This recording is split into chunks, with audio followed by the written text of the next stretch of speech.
Hey everybody, I'm Benjamin, aka The Terrible Australian at supermarcy.com, and welcome to my video review of the new horror thriller The Boy. So let's get right into it. Now, before I go into my review, I should state which version of The Boy am I watching, because there's actually two horror films that have come out in the past year that have actually had the title of The Boy. One from 2015 and one from earlier this year in 2016.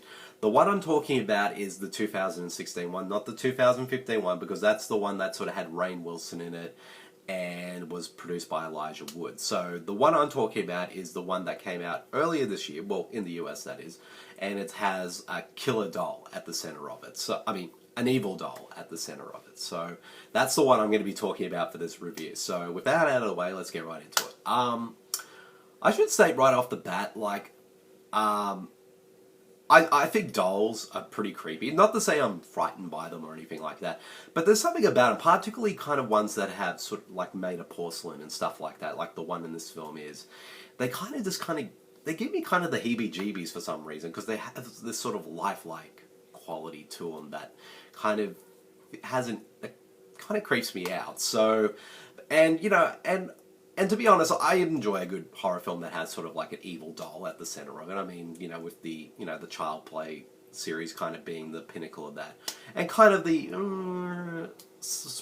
on the other end of the spectrum with, you know, like say, recently, the Annabelle or something like that. But yeah, in that regard, I was still interested to check out this film. So now having seen the film, I will say this, I think it's a pretty average horror film overall, but it is a watchable one, and because I think for me, at least the first half of this film, I did find a bit kind of a tad dull, mainly for the fact that it's, you know, it's kind of chock full of cliches, and it has all the tropes that we've seen like a zillion times in other horror films. So it doesn't really sort of add anything new to the table, even though there are some elements that were cool, like with the whole sort of setup with what was the name of the doll? Just give me 1 second. Brams, that's the name of the doll in the film, and sort of like setting up the doll character and, you know, his backstory and whatnot. I think that was pretty well done and actually kind of creepy and really weird, but it's kind of the stuff around that just felt kind of cliched and all, and, you know, like you got creepy sounds and creepy things happening. So it doesn't really sort of bring anything new in that regard when trying to creep you out. But once it actually gets to the second half, that's where the film kind of started to get a little bit better.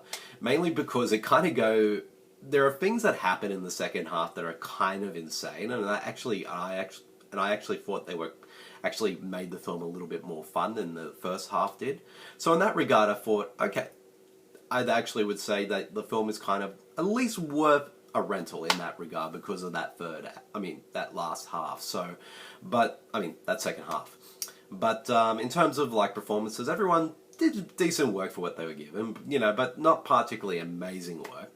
But I thought Lauren Conrad, who was the lead in this film, who, of course, best known out there as being from The Walking Dead, I thought gave a solid performance, and also the supporting cast were pretty solid as well. But I have to say though, it was actually kind of cool to see Rupert Evans again, because I haven't seen this guy in a film probably since the first Hellboy film, and I've always been wondering what he's been up to since that. And so in that regard, it was cool to kind of see him again in this film. So, and it's pretty well made. Like William Brent Bell, who previously made the horror films Stay Alive and The Devil Inside. So, like, he does a pretty competent job directing-wise with this film. Like, some sort of scare scenes are actually pretty well staged. Others kind of average, but I thought he did decent work. The score pretty solid, and it does have a pretty good atmosphere as well. So, but for me personally, what really did make this film was the second half, which actually,